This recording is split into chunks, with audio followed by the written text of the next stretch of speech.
Oke, Assalamualaikum warahmatullahi wabarakatuh. Selamat pagi, siang, sore, malam, kapanpun kalian melihat video ini dan memutar video ini gitu ya.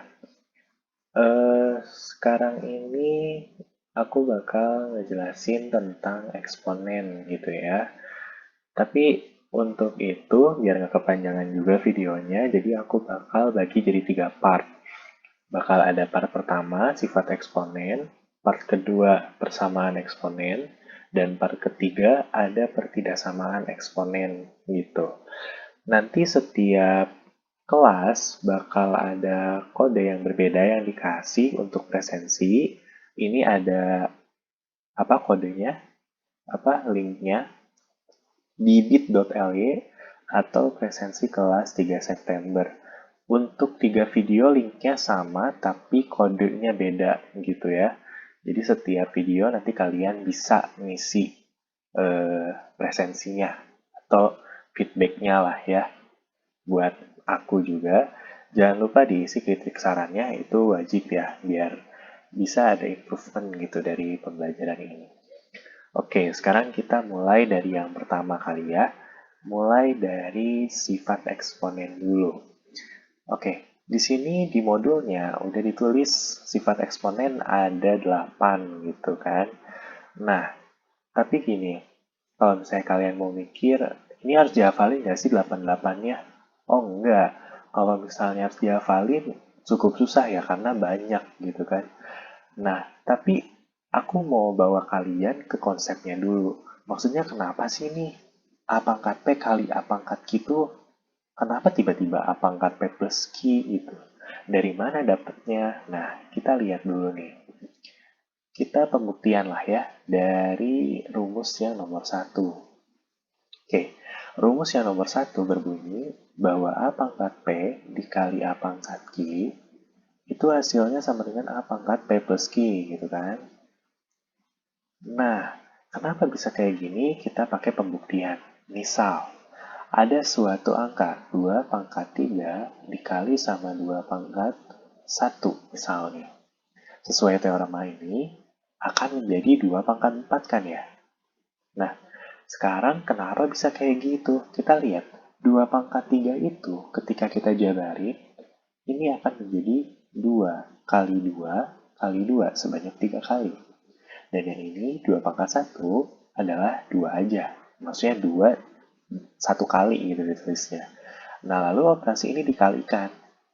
Nah, dikalikan akan ada 4 kali angka 2. Dan ini hasilnya adalah 2 pangkat 4. Nah, sama ruas kiri dengan ruas kanan. Artinya, pernyataan nomor 1 sudah terbukti benar. Kayak gitu. Lalu bagaimana untuk pembuktian yang nomor 2? Sama aja. Kalau untuk pembuktian yang kedua, A pangkat P dibagi A pangkat Q sama dengan A pangkat P min Q. Oke, kita turunin dulu ya. Nah, dari mana? Sama aja. Misalkan 2 pangkat 3 dibagi sama 2 pangkat 2 gitu ya.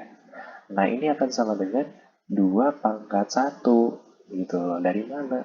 Kita jabarin lagi. Pembilangnya 2 pangkat 3, berarti 2 kali 2 kali 2 dibagi 2 pangkat 2, yaitu 2 kali 2. Kalau kita coret nih, set, set, set, set, hasilnya 2. 2 pangkat berapa? 2 pangkat 1. Dan ini akan sama dengan luas kanannya, 2 pangkat 1 juga. Jadi pembuktiannya dari situ. Sebenarnya mudahnya gini, apa sih kaitan dari rumus 1 dan rumus 2? Gini, kaitan antara rumus 1 dan 2. Nah, kaitan antara rumus 1 dan 2 itu apa? Katanya A pangkat P dikali A pangkat Q itu sama dengan A pangkat P plus Q kan ya? Nah, apa jadinya kalau misalnya A-nya ini berpangkat minus, A berpangkat min Q. Nah, A pangkat P kali A pangkat min Q. Nah, sama aja. Jadi hasil akhirnya A pangkat P min Q. Gitu. Ini ya. Jadi nggak usah dihafalin satu-satu. Mungkin kalian cuma bisa ngafalin yang rumus 1 juga nggak apa-apa. Nanti yang 2 juga mengikuti gitu. Oke, sampai sini semoga jelas ya. Oke, yang ketiga, A pangkat P dipangkatkan lagi dengan Q. Oke, kita tulis dulu ya di bawah. Oke, yang ketiga, A pangkat P dipangkatkan lagi Q. Maka hasilnya adalah A pangkat PQ, P kali Q. Atau pangkatnya dikalikan. Dari mana? Nah, sama. Misalnya, 2 pangkat 2, kita pangkatin 3. Misalnya gitu. Sesuai teori, maka akan jadi 2 pangkat 2 kali 3, atau 2 pangkat 6. Nah, tapi kita lihat dulu dari mana itu datangnya. Ini 2 pangkat 2 dipangkat 3-in. Artinya 2 pangkat 2-nya kita tulis sebanyak 3 kali. Oke, nah lalu kita jabarin. 2 kuadrat itu 2 kali 2. 2 kali 2, 2 kali 2, 2 kali 2. Nah, ini menjadi ada 6 nih angka 2-nya. Berarti ini hasilnya 2 pangkat 6. Dan yang di kanan juga sama, ini turunin, jadi 2 pangkat 6 juga. Berarti ini adalah pernyataan yang benar, dan ini bisa dipakai rumusnya. Kayak gitu. Itu pembuktian untuk yang rumus 3. Untuk yang seterusnya, yang rumus 4, 5, itu bisa dibuktikan sendiri. Jadi, memang tidak muncul begitu saja gitu. Jadi, kalian nggak usah khawatir. Itu memang sudah benar dan nggak tiba-tiba gitu loh. Oke, untuk rumus yang ke-6 itu 0 pangkatnya sama dengan 0 itu udah pasti ya. Asalkan apa? Asalkan n-nya tidak sama dengan 0. Jadi, rumus ini, bentar ya. Nah, rumus yang ini akan berlaku untuk n tidak sama dengan 0. Karena untuk 0 pangkat 0 itu hasilnya tidak ada atau tidak terdefinisi. Seperti itu. Nah, nomor 7 nih. Nomor 7 ini penting. Pangkat negatif. Kita tulis ya. Nomor 7.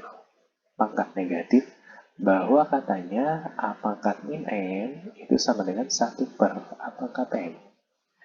Nah, kita mulai lagi dari definisi nomor 2. Contoh,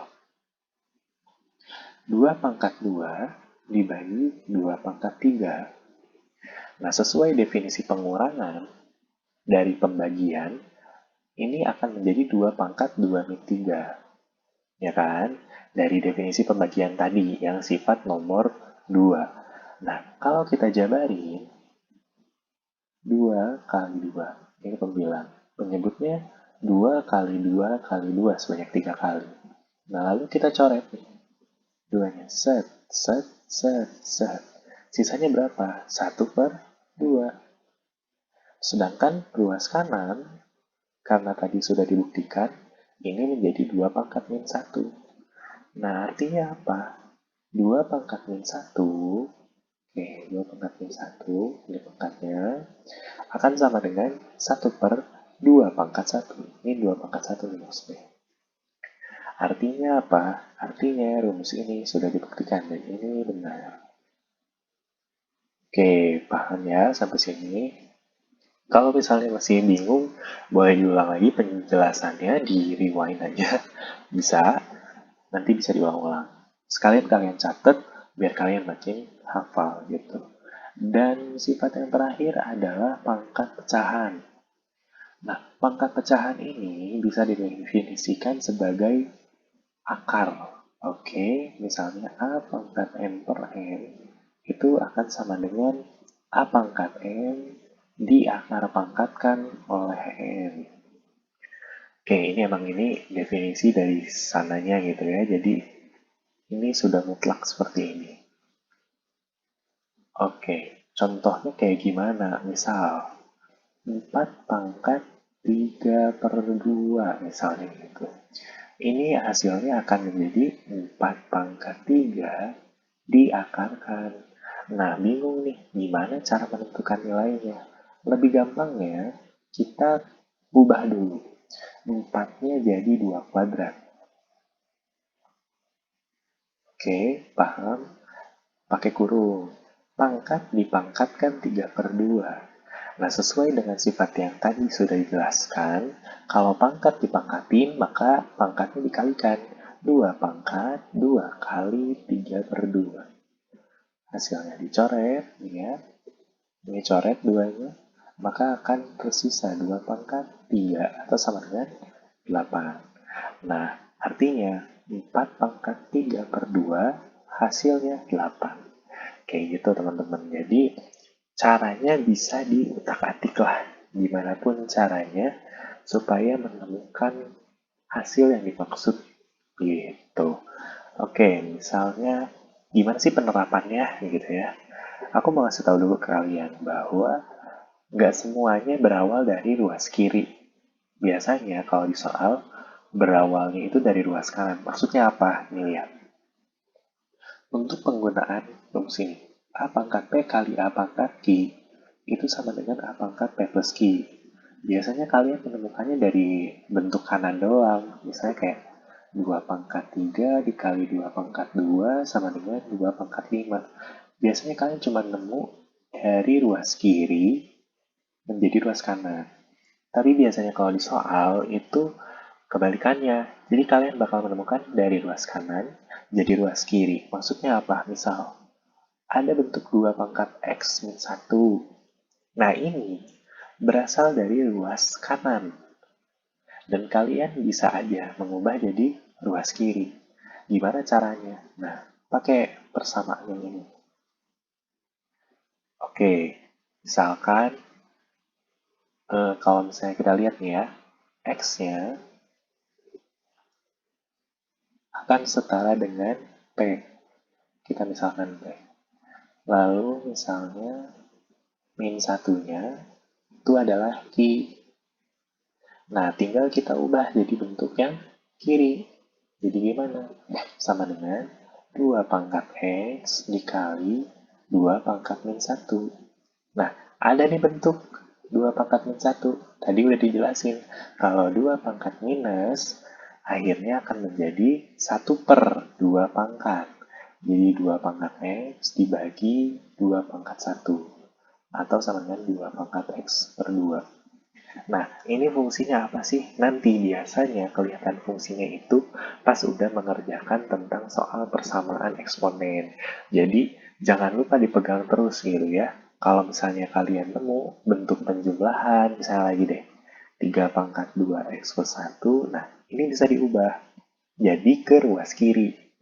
Nah, ruas kirinya apa misalnya? 3 pangkat 2X dikali 3 pangkat 1. Nah, ini bisa. Jadi jangan selalu terpaku ruas kiri jadi ruas kanan, tapi ruas kanan bisa dijadikan ruas kirinya, gitu loh. Oke, lalu ini bisa disederhanakan lagi. Jadi berapa? 3 pangkat X dipangkatin 2 dikali 3 pangkat 1. Nah ini juga bisa. Hati-hati pokoknya banyak banget cara kalian menuliskan suatu bilangan berpangkat.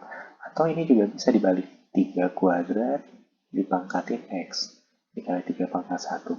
3 kuadratnya mau kita hitung jadi 9 pangkat X kali 3. Nah, jadi gitu. Banyak banget bervariasi padahal bentuk awalnya cuma ini nih. 3 pangkat 2X plus 1. Tapi variasinya bentuknya bisa kayak gini, bisa jadi kayak gini, bisa jadi kayak gini, atau bisa lebih sederhana lagi kayak gini gitu. Jadi jangan terpaku sama satu bentuk bilangan berpangkat gitu. Oke, kita mungkin ke contoh soalnya aja kali ya. Oke, ini bisa dilihat lagi. Kalau misalnya kalian masih bingung, kalian bisa lihat lagi. Oke, contoh soal ya. Oke, contoh soal nomor 1. Misalnya kalian disuruh menyederhanakan X pangkat min 2 dikurangi Y pangkat min 2 dibagi XY pangkat min 2. Nah, gimana nih caranya kalau misalnya kayak gitu? Lihat, segala bentuk pangkat minus harus dijadikan positif. Dan kalian harus ingat konsepnya yang tadi, bahwa A pangkat min N sama dengan 1 per A pangkat N. Ini harus diingat terus karena akan terpakai, gitu ya. Nah, kita satu-satu dari pembilang dulu. X pangkat min 2, kita ubah jadi 1 per X kuadrat. Oke, Aman ya, sama kayak bentuk ini. Dikurangi sama Y pangkat min 2. Jadi 1 per Y kuadrat. Oke? Nah, lalu perbesar nih. Pernya besar. XY pangkat min 2. XY pangkat min 2 artinya jadi 1 per XY pangkat 2. Oke, aman lah ya. Ini harus sama dengan ini nih. Ekivalen nih dengan pernyataan ini gitu. Oke, sekarang kita ke hasilnya. Coba. Yang atas kita samakan penyebutnya dulu. Samakan penyebut jadi X kuadrat Y kuadrat. Lalu di sini Y kuadrat min X kuadrat. Oke, paham ya gimana caranya menyamakan penyebut itu ada di materi pecahan ya. Jadi nggak akan dibahas di sini karena ini memang bukan lahannya untuk ngejelasin itu gitu. Karena ini dianggapnya sudah bisa lah untuk menyederhanakan pecahan gitu. Nah, dibagi sama 1 per X Y dikuadrati. Nah, satu hal lagi catatan. Untuk bentuk seperti ini nih, 1 per A, maka nanti A-nya akan naik ke atas. Maka ini akan jadi A. Kebalikannya, kalau misalnya 1 per A per 1, maka A yang di sini akan turun ke bawah menjadi 1 per A. Oke, itu catatan juga ya buat kalian. Tolong dicatat, diingat biar nggak salah gitu. Maka sesuai dengan kaidah ini, penyebut ini turun ke bawah dan yang ini naik ke atas. Hasilnya jadi apa? Oke, kita lihat ya. Nah, akan sama dengan Y kuadrat min X kuadratnya tetap. Lalu yang dari bawah pindah ke atas, berarti X-nya dikuadratkan. Dibagi yang dari atas pindah ke bawah. X kuadrat Y kuadrat. Dan kita bisa tulis menjadi seperti ini ya. Nah, lalu kita coret karena ini sama ya. Hasil akhirnya adalah Y kuadrat min X kuadrat. Oke, itu contoh soal pertama. Boleh dipahami dulu. Ya, sampai ke dalam bentuk sederhana. Maksudnya bentuk sederhana tuh dia udah nggak bisa diapa-apain lagi. Kalau masih dalam bentuk seperti ini dia masih bisa disederhanakan gitu loh. Kalau misalnya udah bentuk seperti ini, ya udah mentok.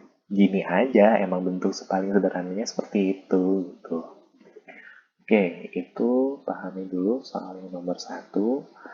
Kita lanjut ke soal nomor 2 ya. Biar lebih kebayang nih. Oke, misalnya ada sederhanakan X per Y ditambah XY pangkat min 1 dibagi X kuadrat Y kubik. Nah, gimana nih caranya? Oke, gampang sebenarnya. Segala hal pangkat negatif itu harus kalian ubah menjadi pangkat positif dulu. X per Y ditambah XY pangkat min 1 menjadi apa? Oke, XY pangkat min 1 berubah menjadi 1 per XY pangkat 1. Oke, lalu dikali sama ini tetap ya, X kuadrat Y kubik. Nah, lalu apalagi yang harus dikerjakan dulu? Nah, ini nih, yang harus dioperasiin dulu. Karena ada bentuk X, Y, dan dia bisa dikalikan ya. Bentar, lihat tuh. Pakai warna biru deh. Nah, kita kelompokkan X sama X, Y sama Y. X kali X kuadrat dikali Y kali Y kubik. Oke? Nah, terus setelahnya apa? Kalian ingat tadi bahwa A pangkat P kali A pangkat Q sama dengan A pangkat P plus Q, ya kan? Nah, ini juga sama. X pangkat 1 dikali X pangkat 2. Jadinya X pangkat 1 tambah 2, 3. Dikali sama Y. Y pangkat 1 kali Y pangkat 3. Ditambahin pangkatnya jadi Y pangkat 4. Udah beres belum sampai sini? Belum. Karena ini belum dioperasikan sama yang kirinya, X per Y. Harus dioperasiin dulu. Yang pertama, samain penyebutnya. Jadi, X pangkat 3, Y pangkat 4. Nah, kita bagi nih, X pangkat 3, Y pangkat 4 dibagi Y. Jadi X pangkat 3, Y pangkat 3. Dikali sama X. Jadi X pangkat 4, Y pangkat 3. Oke, pokoknya untuk permasalahan nyamain penyebut itu dianggapnya udah bisa ya, karena memang itu pelajaran dasarnya, itu adalah materi prasyarat untuk ini. Jadi silahkan kalian pelajari ulang dulu gimana caranya menyamakan penyebut gitu ya. Oke, lanjut ditambah sama X kubik Y pangkat 4 dibagi X kubik Y pangkat 4 jadi 1. Nah ini, jadi 1. Hasilnya ini adalah bentuk paling sederhana dari ekspresi ini. Oke, silahkan pahami dulu, kalau bisa catat dulu. Nanti kalian kalau misalnya udah bisa lanjut. Oke, soal terakhir yang akan dibahas. Oke, soal terakhir adalah misalnya ada XA pangkat B sama dengan 2 pangkat 19 dikurangi 2 pangkat 22. Nah, lalu ditanyakan, berapa nilai dari X plus AB? Nah, ini, wah kelihatannya rumit ya. Apakah kita harus mengoperasikan 2 pangkat 19 gitu ya, dan 2 pangkat 22 nggak usah. Kita lihat ekspresinya aja. Kita lihat nih ya. Kita harus bisa menyederhanakan bentuk 2 pangkat 19 dikurangi 2 pangkat 22. Gimana caranya? Nah, kita harus pinter-pinter nih. Ya, harus pinter-pinter. Bahwa 2 pangkat 19, diamin aja dulu. Yang 2 pangkat 22-nya, kita harus munculin bentuk 2 pangkat 19. Gimana caranya? Kita munculin dulu. 2 pangkat 19, nah lalu diapakan? Dikali lagi sama 2 pangkat 3. Kenapa? Karena 2 pangkat... Oke, biar nggak bingung, pakai warna biru kali ya. Nah, karena 2 pangkat 19 dikali 2 pangkat 3 sama dengan 2 pangkat 19 per 3, tambah 3, sama dengan 2 pangkat 22 gitu loh. Jadi ini kita ubah ke bentuk ini. Oke, paham sampai situ ya? Nah, lalu kita faktorkan 2 pangkat 19. 2 pangkat 19 kali kurung 1 min 2 pangkat 3. Ini juga bisa mungkin ya, sifat distributif. Itu ingat lagi. Coba. Nah, lalu apa yang harus dilakukan? 2 pangkat 19 ini diemin aja. Yang ini dioperasikan. 1 min 2 pangkat 3, 8. Lalu lanjut lagi, 2 pangkat 19, 1 kurang 8 min 7. Kali min 7. Nah, kalau kita lihat, ini adalah X kali A pangkat B ya. Nah, yang berpangkat yang mana? A pangkat B. Ini yang berpangkat 2 pangkat 19. Artinya dia ekuivalen sama ini. Lalu X di sini dia jomblo dikali sama bilangan berpangkat yang tadi. Kalau di kanan kita punya min 7. Berarti kalau misalnya kita mau mengekuivalensikan, X-nya itu sama dengan min 7, A-nya sama dengan 2, dan B-nya sama dengan 19. Nah, lalu kita bisa hitung berapa X plus AB. Berarti min 7 ditambah 2 kali 19. Atau min 7 ditambah 38, maka hasilnya 31. Oke, gitu teman-teman caranya. Ini mungkin nggak bisa mewakili banyak soal gitu ya, tapi ini bisa membantu setidaknya dalam menyederhanakan suatu bentuk eksponen. Oke, itu dulu. Sebenarnya materinya udah sampai sini. Sekarang akan ada soal evaluasi ya. Yang opsional boleh kalian kerjain, mau enggak juga nggak apa-apa. Ini buat latihan kalian aja. Jangan lupa soal evaluasinya nanti dikumpulin di aku ya, ke PC ID Line FDLN. Nanti aku koreksi, kalau misalnya kalian ada yang masih bingung, boleh ditanyain. Oke? Oke, soal evaluasi nomor 1. Sederhanakan A plus B pangkat min 1 kali AB dibagi A min B. Oke, ini gampang. Yang kedua, jika A sama dengan X pangkat min 2 tambah Y pangkat min 2 dibagi XY dikuadratin ditambah X pangkat min 1, tentukan A yang sederhana. Maksudnya sederhanakan juga A-nya. Untuk yang ketiga, kayak cuma 3 ya kayaknya sih soal evaluasinya. Jika X sama dengan akar dari 2 pangkat 2025 dikurangi 2 pangkat 2023 dibagi 2 pangkat 2019 dikurangi 2 pangkat 2017, maka tentukan nilai dari akar pangkat 3X. Oke, gitu aja. 3 soal evaluasi dari aku, boleh kalian kerjain, boleh enggak, terserah, ini buat evaluasi kalian aja. Dan berhubung kita udah ada di penghujung video, aku mau kasih dulu kode ini ya, kode untuk presensi kalian, untuk feedback di video yang pertama ini. Kodenya adalah EKS 001. Oke, ini kodenya ya. Kode feedback. Nah, kode feedbacknya itu. Jangan lupa kalian isi feedbacknya. Itu nanti boleh sih, tiap video kalian kasih feedback. Atau misalnya mau salah satu juga nggak apa-apa. Yang penting kalian jangan lupa isi feedbacknya. Linknya tadi udah ya, bit.ly kelas 3 September. Feedback kelas 3 September, kalau nggak salah. Mana sih tadi? Kita lihat, tampilin lagi aja. Nih, ini ya. Bit.ly presensi kelas 3 September. Kodenya tadi EKS 001. Oke, sampai sini dulu video untuk part 1-nya, untuk sifat eksponen. Sampai bertemu di part yang kedua. Dadah.